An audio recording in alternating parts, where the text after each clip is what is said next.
Hello guys, we're going to be reviewing the North American Pro League here, week 1. We're going to do these reviews every week. I know a lot of people are doing predictions and stuff, but I also know that a lot of people don't have an opportunity to watch the games, and so they can watch a predictions video, but they don't know how it ends up. So I want to make sure that I'm giving you guys the scores and showing everybody what happened throughout the week instead of just doing my predictions. So, first game of the week here in North America, which happened on Thursday, was Cloud9 versus Denial Esports. I had this going 2-0 in favor of Cloud9. I thought they'd be kind of close. They weren't as close as I thought they were going to be. Cloud9 did take it 2-0. The first game was basically just a story of Andy doing whatever he wanted on Bastet. Andy going 9-3-13, playing very strong. Omega actually didn't build that tanky at the start. He went like not pen boots, the power boots into like Jotun's Wrath right off the start. So he was actually doing a ton of damage, but they still couldn't manage to kill him, even with the Circuit taking away his healing. They couldn't find a footing in the first game. Andy ran away with it. They played very smart on C9. It wasn't that aggressive of a game. You can see it went 34 minutes. Pretty long, actually, considering how dominant C9 was. It was a very slow-paced win. Looking at the second game here, it was a bit quicker paced. It was more online with like the average game times here. Season 2, 28 minutes, 46 seconds. This one was basically all about Barracuda. Shibalanki is very strong. He got like a triple kill during a team fight, and after that happened, it was over. Barracuda had plus 15 physical power. There was absolutely nothing that Bronx could do against him in that lane. They ran a more typical team comp here in the second game. You can see in the first game that they ran Cupid middle and Bronx Bombers on Bakasura ADC, which is very different. It didn't work out for them how they wanted it to. Mace really likes to keep it middle. It was a good idea to throw off Cloud9, try to get a game off of them. I like the idea. The game did last longer than normal. It just didn't happen to work for them. The second game, they went with a more typical team comp. That didn't work for them either. So, 2-0, Cloud9 over Denial week 1.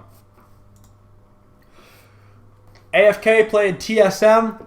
This was a rematch of the spring finals, and it split 1-1. Most people had this actually in favor of TSM. I actually had us 1-1. I thought it was going to go 1-1 as well, and it did. I actually got this right.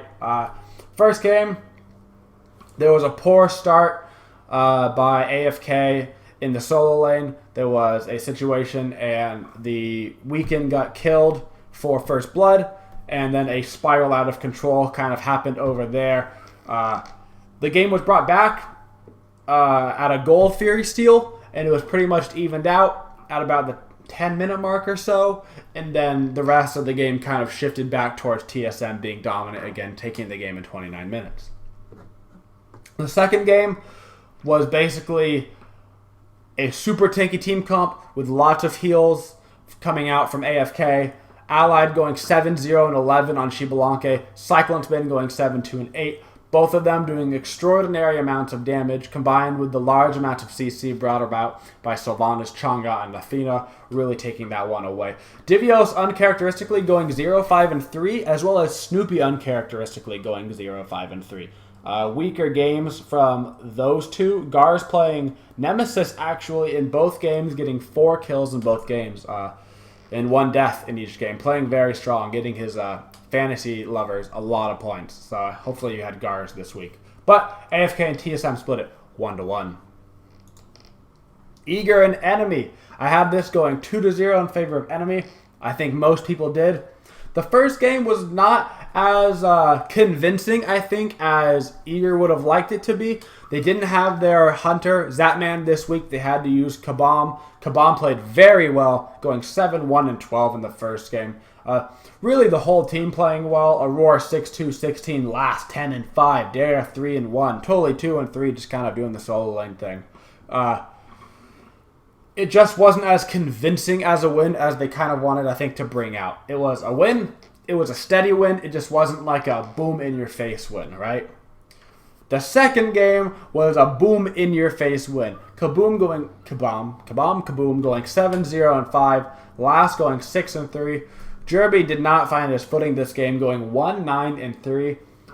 If I recall correctly, I think the enemy actually surrendered that game. That's why it ended so early at 19 minutes. Overall, though, 2-0 Eager, exactly like we thought. Now, Cognitive Gaming and Legion of Carrots is interesting. I had this going 1-1, and it should have gone 1-1, but Cognitive threw the second game very hard. So, looking at the first game, honestly, the first game wasn't that bad. It was really boring. Neither of these teams wanted to lose, right? These games were really important to both these teams. Both teams really needed to get this 2-0 to like make their footing to have a chance to go to the LAN.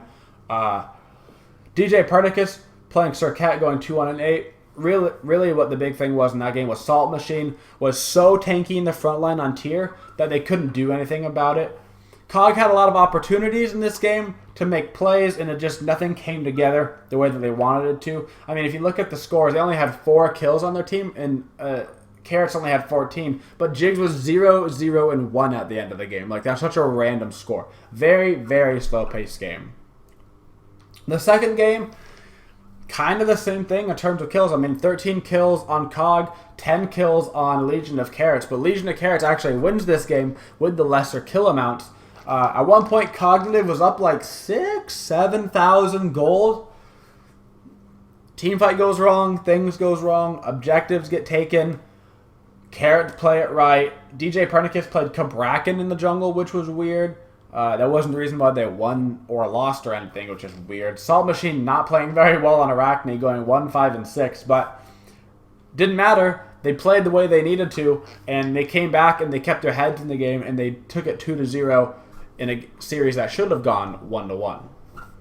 And finally, we're going to end with, I think, the most hype European game of the week. Fnatic versus Trig. Fnatic had never beaten Trig on an online environment before.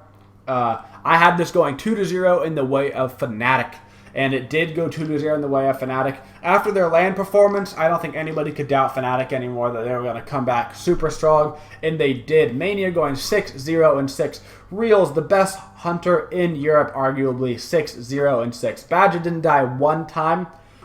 Something to note, Zalia brought out Spear, the active Spear, in both games. I'm not a huge fan. It's not why they lost. It didn't make them win either, but it's very interesting to see him breaking out that active. That's just a unique point.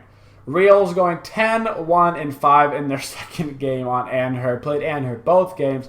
Zyro's going 5-0-14. Mania doing what he does, going 4-0 and 13. Extremely dominant play from Fnatic. Didn't drop the ball at any point in the game. There was no real comeback opportunities. Played very safe. Played smart, and still stomped the games in about 26 to 28 minutes here. Trig, still the second best team in my opinion in Europe. This was going to be their hardest competition of the season all along. Similar to how us and TSM, I think that was going to be our hardest competition of the entire year. Fnatic, though, takes it 2-0, and that wraps up the week of SPL for NA and the most hype game in Europe. Hope you guys enjoyed the video. Hope you enjoyed the recap. Thanks for watching. Please subscribe if you enjoyed the content. And as always, have a twitching day, y'all.